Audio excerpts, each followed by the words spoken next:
I've debunked every demon, every haunting, every viral ritual out there. But the Midnight Man didn't behave like a ghost or a hallucination. He behaved like something studying me back. This is the story that led me to quit, and the reason my lights always stay on. I used to be a paranormal debunker. You know the type. The asshole in the comments saying, actually that's just pareidolia and bad audio compression. That was me. For 8 years, I made a living taking people's monsters apart and showing them the loose screws. I'd go into haunted houses, review grainy CCTV, rewatch demonic TikToks frame by frame, and send back a neat little report. It's the wind. It's mold. It's your neighbour's Wi-Fi camera. It's grief. They paid me to tell them it wasn't real. And I was always right. Until I learned about the Midnight Man. I didn't find him on some cursed forum or ancient book. He found me in a client email that, at first, looked like all the rest. Subject: urgent, please prove this is fake. Hi Daniel. My daughter played a game she found on TikTok, the Midnight Game. Now she won't sleep, won't eat, and says he is in the house. Can you please help convince her it's not real? I'll pay whatever you charge for an emergency visit. There was an attachment. Rules for the Midnight Game, .x. I almost deleted it. Games like that are all the same. Candles, salt, mirrors, you must do this or else. Urban legends repackaged for bored teenagers. But then I read the rules. Rule 1. Write your full name on a piece of paper.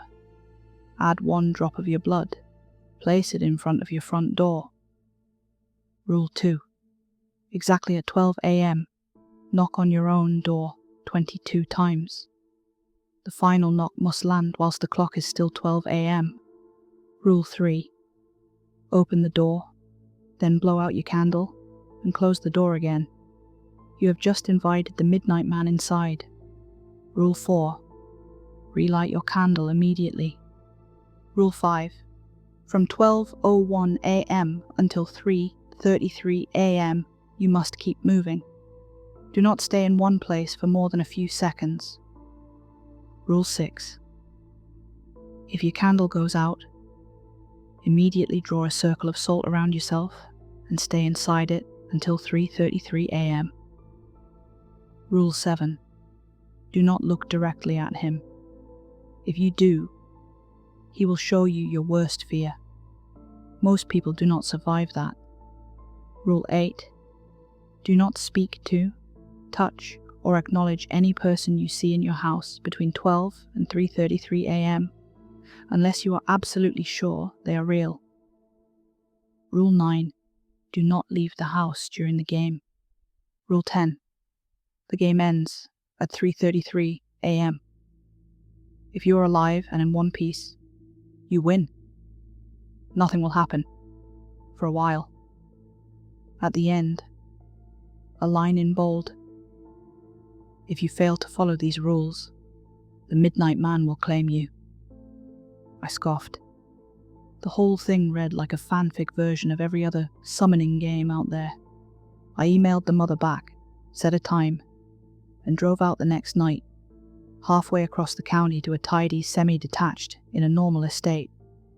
The kind of place where the worst thing that should ever happen is a wheelie bin going missing. Her name was Laura. She looked like she hadn't slept in days. "Thank you for coming," she said, ushering me inside. "I know it's stupid. I know it's just kids scaring themselves, but she's not eating. She won't go upstairs alone. She screams if the lights go off. I need someone with science." She gestured vaguely at my bag. "With gear. To show her it's fake." Kids were often my worst cases. Adults want their fears fixed. Teenagers want their fears believed. I'd learned that the hard way. "Where is she now?" I asked. "In her room. Won't come out." She paused. She said he sits outside her door now, every night, waiting. I tried telling her if he was real, we'd all see him, but she just cried harder. I heard it then, a soft rhythmic tapping from upstairs. Tap, tap, tap. Is that her? I asked. Laura swallowed. She says it's his fingers. I told myself it was a loose pipe. The girl, Mia, was 14, grey-faced and hollow-eyed, sitting on her bed in yesterday's clothes. Her curtains were taped shut. Her bedside lamp was on, plus a battery lantern and a string of fairy lights. No shadows left if she could help it. I'm not crazy, she said, before I even introduced myself. Mum says you're going to tell me it's all in my head, but it's not. It's in the house. I'm not here to say you're crazy, I said, pulling out my standard kit. EMF meter, thermal camera, audio recorder, props mostly. They made people feel like I was doing something real. I'm here to see what happened and explain it. That's all. Start from the beginning. She took a breath that shuddered all the way through her. We saw it on TikTok, me and Becca. The Midnight Game Challenge. You have to play it alone, but you can, be on call with someone else playing, so we did. We followed the steps, wrote our names, blood, candle, knocked 22 times. Let him in. Her eyes flicked to the bedroom door as she said it. It was a joke. We were laughing at the comments. How long ago? I asked. 4 nights. She dug at her thumb with a chewed nail. It was fine at first. Dark, creepy, whatever. I heard stuff, but I thought it was my brain, TikTok sound effects, neighbours. But then my candle went out. She gripped the duvet. Her knuckles went white. I didn't have salt. I forgot that part, so I used sugar. I thought it was the same. Heat.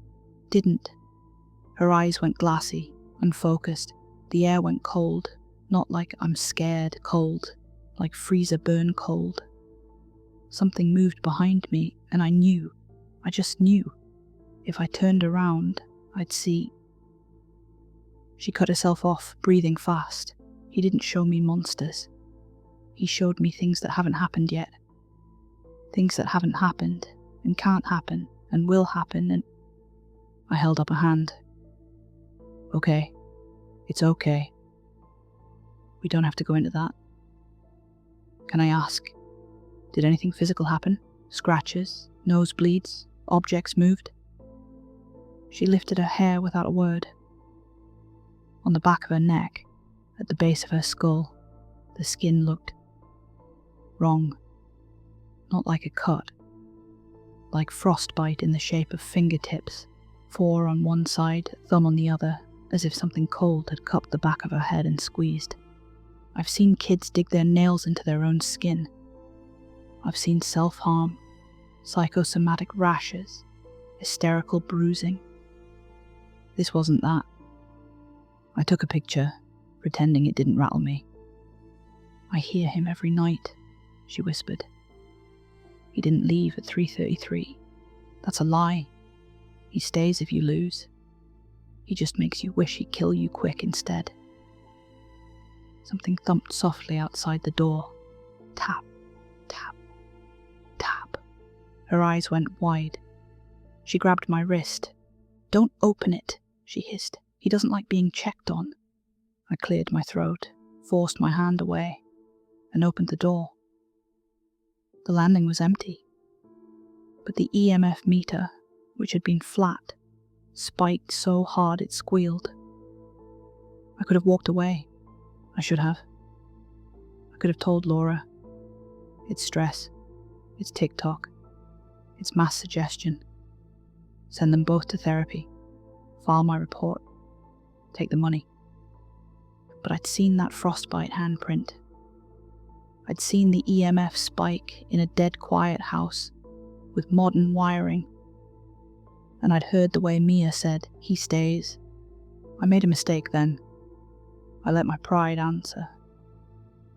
"All right," I told Laura in the kitchen. The house lights felt too bright somehow, like they were trying too hard. "I'll prove it's fake. Not just to her, to you, to me, to him. If he's listening, I'll play it. Here, tonight, properly. Every rule, every step, documented." Laura paled.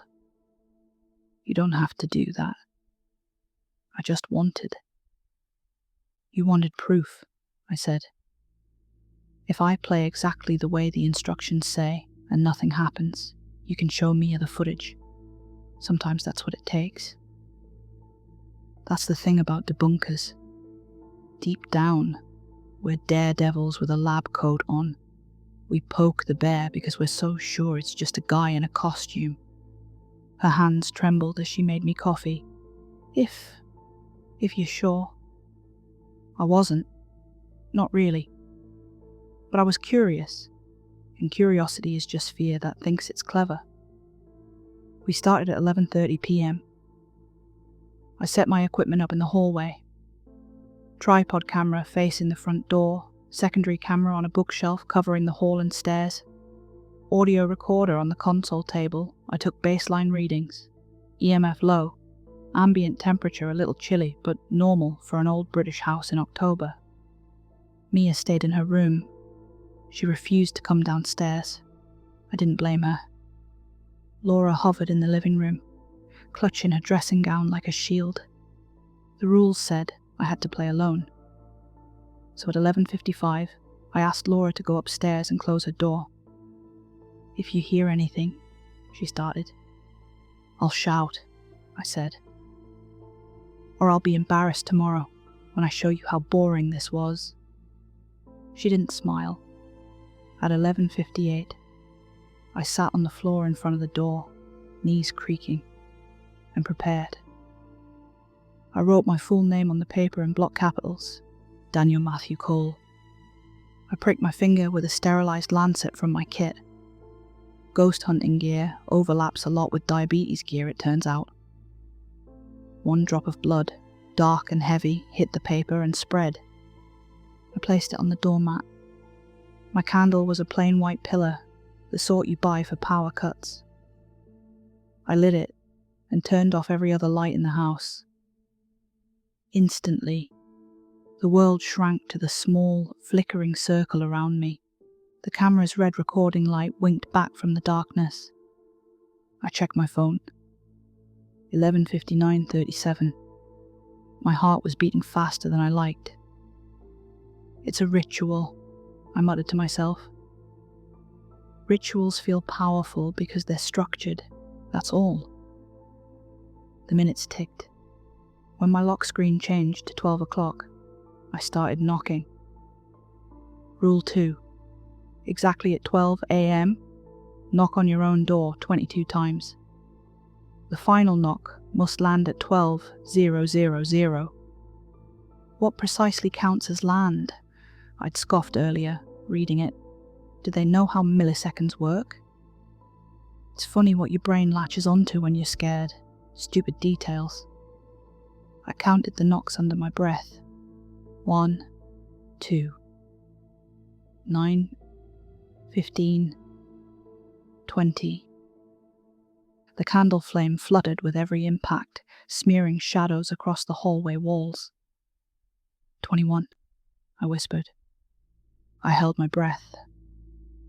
There was something obscene about hitting your own front door from the inside, like trying to get out of your own life.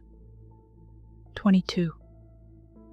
My knuckles connected with wood, and the moment they did, the entire house seemed to drop, like a lift juddering at the bottom of a shaft.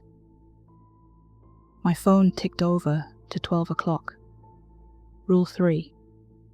Open the door, then blow out your candle and close the door again. You have just invited the midnight man inside.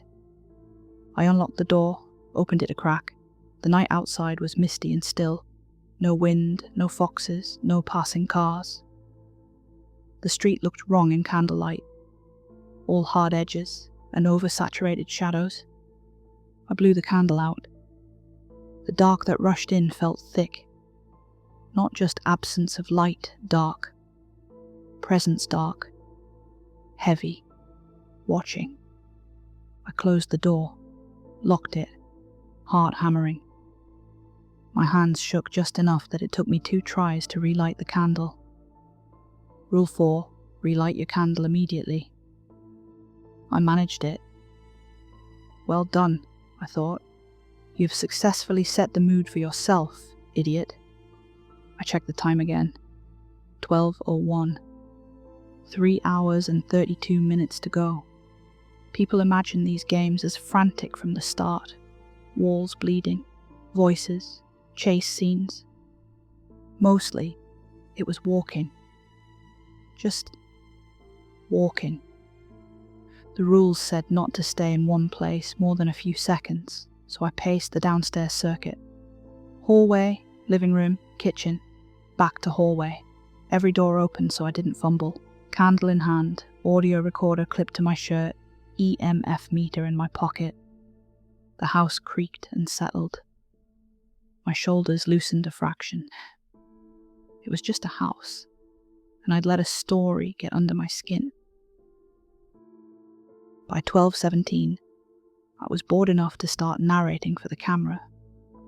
This is Daniel, approximately 17 minutes into the midnight game. No anomalous readings so far. EMF baseline, no audible voices, no... I stopped. From upstairs, something moved. Not a creak, not a random settling noise, a step, deliberate. Heel to toe, pacing right above me. I swallowed. Could be Laura, I muttered, even though I'd told her to stay put. Or Maya, or old pipes, or mice, or... The footsteps stopped directly over my head, at the top of the stairs. The candle flame leaned toward the staircase, as if something had exhaled down it. My EMF meter squealed from my pocket. My mouth went dry. You can reason yourself out of fear until your senses disagree. Then the lizard brain takes over. I forced myself to keep moving, doing slow loops through the living room, eyes pointed at the floor so I wouldn't accidentally catch a shadow that looked too tall. From the corner of my eye, I saw movement in the doorway. Bare feet, small, a nightdress hem. "Mia?" I said automatically, looking up. The doorway was empty. The air where she should have been was colder. Rule 8. Do not speak to, touch, or acknowledge any person you see in your house between 12 and 3:33 a.m. unless you're absolutely sure they are real. Well, that's broken, I whispered. Good start. Still no reason to believe anything paranormal was happening. Sleepwalking, suggestion, my own tired brain misfiring. I checked the time. 12:34. The candle went out. It didn't flicker and die like a normal flame. It went from burning steadily to gone, like someone pinched it. The darkness hit me like cold water. Something inside it moved, just behind my shoulder blades, like a presence leaning in. My hand shook as I grabbed for the matches. The match wouldn't strike. Once, twice, 3 times. The head crumbled off, useless, onto the floor. The air grew colder, pressure building in my ears like I was underwater. Rule 6. If your candle goes out, immediately draw a circle of salt around yourself and stay inside it until 3:33 a.m. My fingers fumbled for the salt. Bag. Open. Pour. I poured in a messy, shaking loop around myself, grains pattering like soft static on the wooden floor. I finished the circle, and the pressure stopped. The dark was still total, my eyes blind and useless. But the sense of something closing in paused at the edge of the salt, like it had hit a wall. My chest heaved. Okay, I whispered into the recorder. My own voice sounded wrong in the dark, like it belonged to someone else. We have an anomalous event, candle extinguished without apparent air movement, difficulty striking matches, perceived drop in temperature, possible panic response. I tried another match. It lit on the first strike. I relit the candle. The little pool of light showed my salt circle, clumsy but unbroken. Outside it, right at the edge of the grains, something had left, marks, each about the size of a finger, pressed into the fine layer of dust on the floorboards, 4 parallel lines. Then another 4, then another, like someone had dragged both hands around my circle, testing it. I didn't say anything. I just raised the EMF meter and watched it flutter between normal and what the fuck. I wanted to call out to Laura. To say I was done. I was convinced. I was sorry for being smug. But the rules said not to let anyone in, and I had the distinct, sinking feeling that if I opened my mouth and shouted, something else would answer. I stepped carefully over the salt and forced myself back into motion. Time lost meaning for a while. I walked. I listened. I tried not to look at the corners, where the darkness felt thicker, like it was folding in on itself, almost shapes pulsing in and out of existence. Once as I passed the hallway mirror, I saw a tall, thin shape behind me, where my reflection should have been. No face. Just the impression of height and limbs too long, bent slightly to fit. I didn't look up. I kept my eyes on the floor. That was the only reason I didn't break Rule 7. At some point my phone buzzed in my pocket.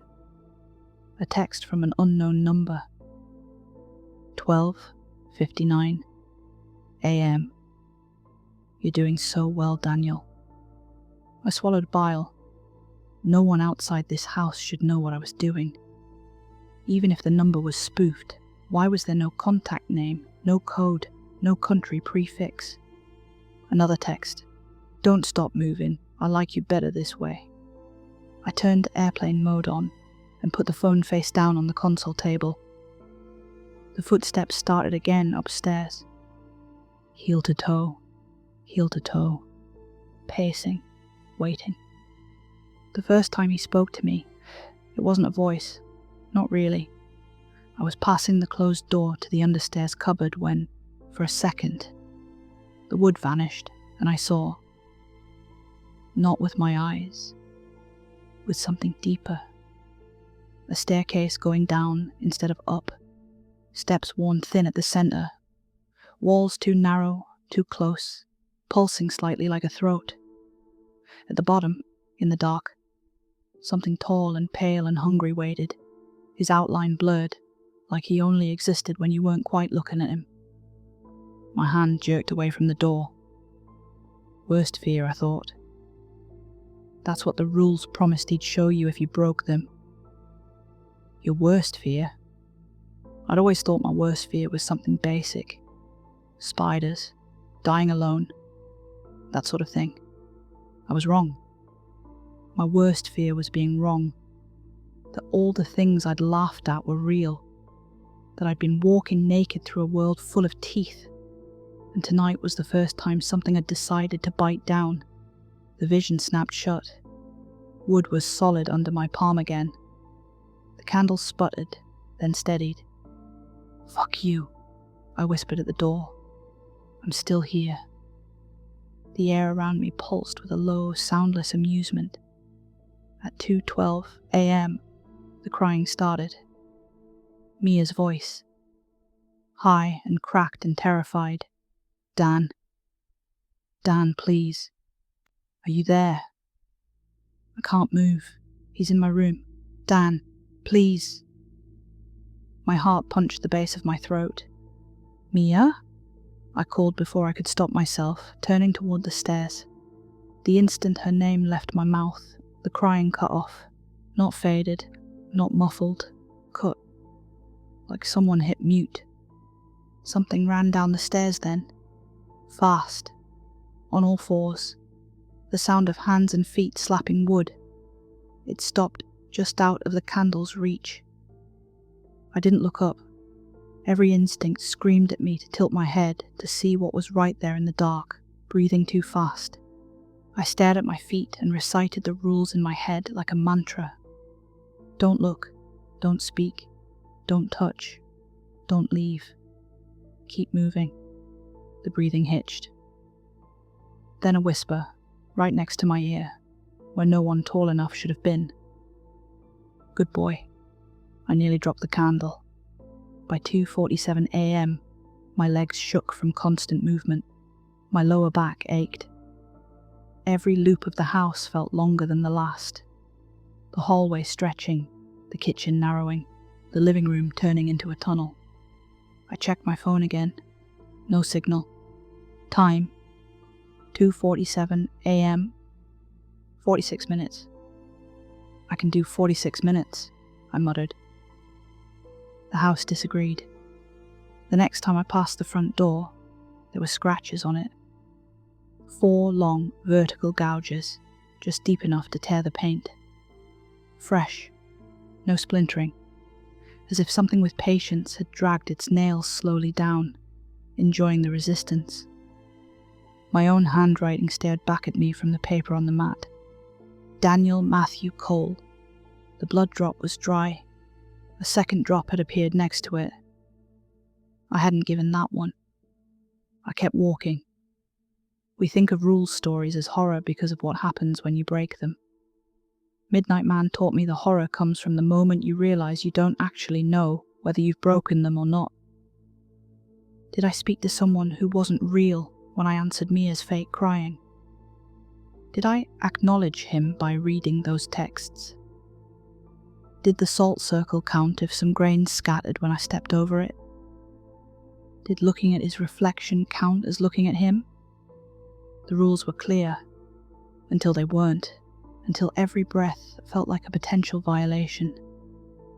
By 3:20, my brain was sliding on itself. I counted loops. I counted heartbeats. I counted rule numbers under my breath, checking and rechecking them like rosary beads. On the 30-somethingth loop past the staircase, someone was standing on the 3rd step up. Bare feet, long legs, hands hanging a fraction too low, torso disappearing into the dark. My eyes flicked up instinctively, stopping at the knees. I didn't go any higher. The candle flame bent toward him like a flower toward the sun. The EMF meter in my pocket went dead. He didn't move. He didn't speak. He just waited. I kept walking. Past him. Past the living room. Past the kitchen. Past every primal instinct that screamed at me to run, to hide, to throw myself out one of the windows and crawl bleeding into the street. I don't actually remember the last 13 minutes. Shock does that. Your brain gives up on saving everything and just grabs snapshots. My next clear memory is standing in the middle of the living room, candle in hand, staring at my phone as it turned to 3:32. The house was vibrating, not literally. But the air felt charged, like static before a lightning strike. Every corner throbbed with the sense of something pressing up against thin, invisible walls. 30 seconds. Somewhere behind me, boards creaked under a slow, deliberate step. 20. Breathing. Close enough to fog the back of my neck. 10. A hand. Not cold, not hot, just wrong. Hovered a centimetre above the top of my head, not touching, but close enough that every hair on my body rose.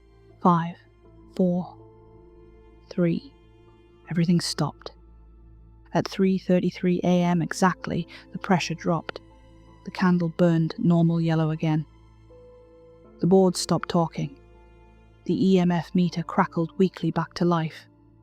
I checked the front door. The extra drop of blood was gone. So were the scratches. The understairs door was just wood. The texts on my phone had vanished. No unknown number. No log. no screenshots. The only proof anything had happened was the salt on the floor and the audio file still recording on my collar. I let myself fall onto the sofa, legs jelly, heart pounding in my ears. I lived. I won. The rules said nothing else would happen. They lied. Laura found me half asleep on the sofa at 4:10 a.m. She looked better, less grey, less hollow. "Did it work?" she asked softly. I forced a smile. "Nothing your boiler man and a good therapist can't fix." Upstairs, Mia slept for the first time in days. Proper sleep. No lights on. The frostbite fingers on her neck had faded to faint pink marks by morning. My report was short and neatly phrased, just like always, client's symptoms consistent with acute stress reaction. Ritual effects explained as a combination of sleep deprivation, expectation, and environmental factors. I wanted to believe it. For 3 nights after that, I convinced myself I did. Then the knocking started. It came at 12 a.m. on the dot. Not at my front door. On my bedroom wall, right above the headboard. 22 knocks. Slow, measured, perfectly spaced. The last one landed exactly as my phone flicked from 11:59 to 12. I lay there, every muscle rigid, counting them in my head.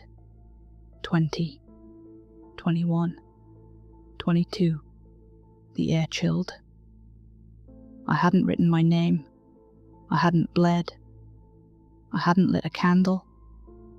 I hadn't invited him in. It didn't matter. The rules, you see, were incomplete.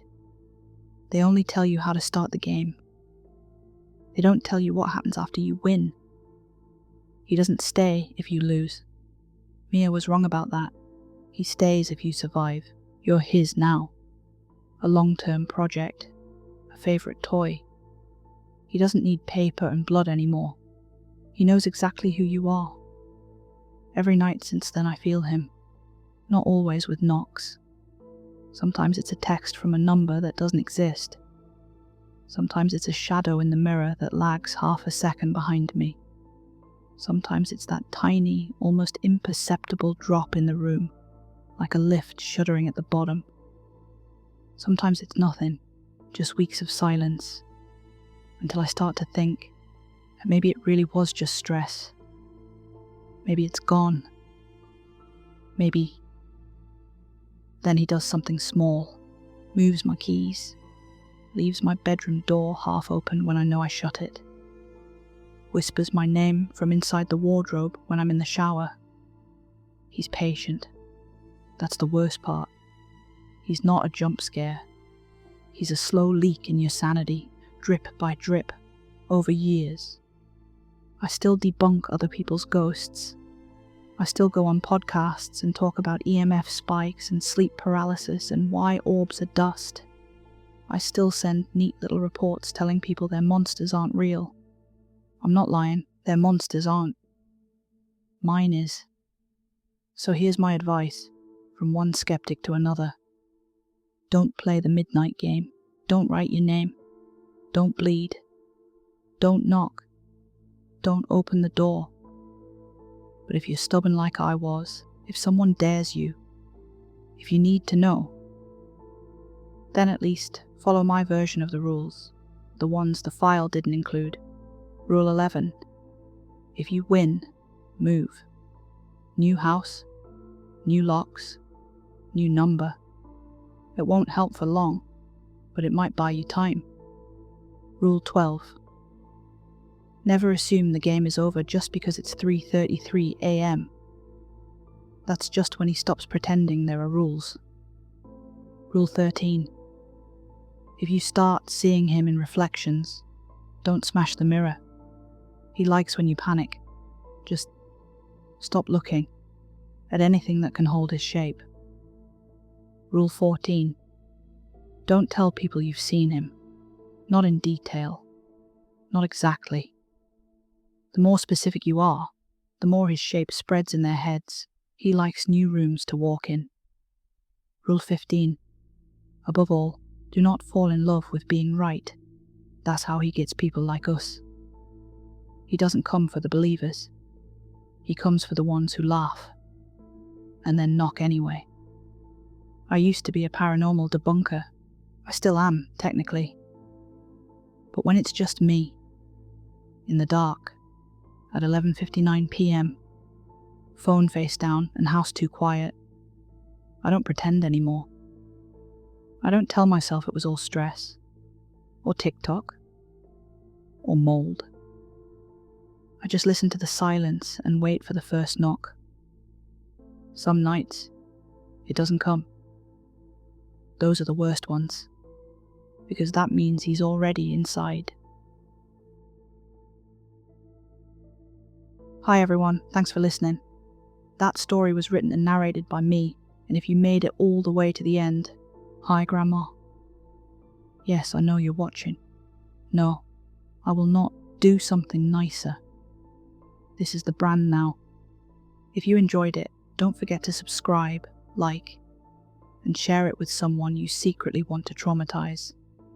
It really does help more than you think. Also, little announcement while I've still got you. I finally have channel memberships.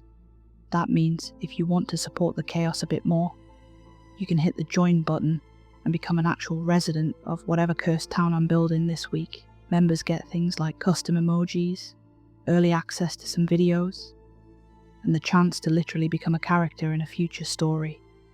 So if you've ever wanted to be the poor sod who ignores all the rules, this is your moment. If I ever tried the Midnight Man ritual in real life, I wouldn't last 10 minutes.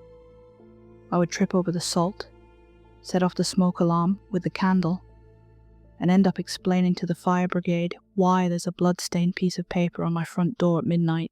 So we are keeping this strictly fictional. Thanks again for hanging out in the dark with me. Sleep well, don't invite anything weird in, and if you hear footsteps in the hallway at 3:33 a.m, it's not me. I'm in bed doom scrolling like everyone else. Good night.